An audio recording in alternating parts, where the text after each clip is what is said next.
parang puto. So, ayan na siya. Medyo umalsa na. So, waiting na lang na maluto siya, guys. So, para sa amin yan ng kasama ko, nag-request siya. Mukhang napadami yung mix ko. So, pakita ko na lang sa inyo mamaya kung ano yung result nun.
Ayan na siya, guys, yung aming niluto. So, kinat ko na siya para lumamig at maitabi.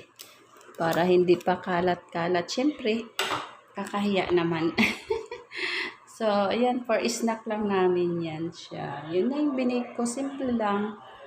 Pero, rock. Simple, pero rock. Ayan. I-transfer namin siya doon sa lagayan. Oh, bro, na ang init. Nakaso ako.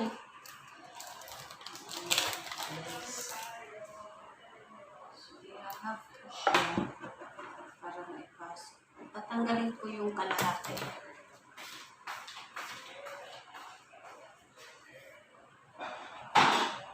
Tatanggalin ko yung kalahati.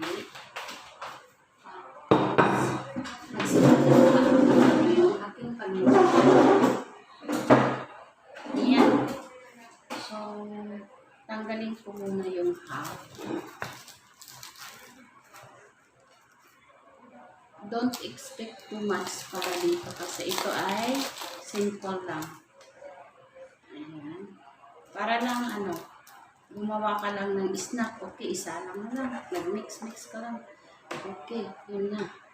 Pero try ko lang yun. Mabango ha? Kasi mayroon siyang vanilla. So, yan. Ilalagay ko na siya dito.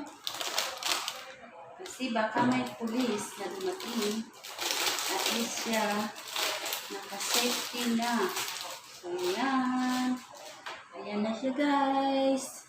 Tapos na ako dyan. So, mainit. Lagay na. May electric fan dito. May ceiling fan dito. So, dito ako. I will try another one. Day! Try na, oh! Anong lasa? Yung laman, oh. Yan siya. Gusto ko may tutong. Yan.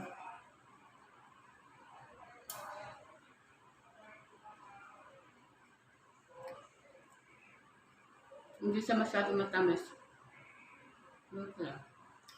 Yun na lang. Masarap to may tsa. Ulti.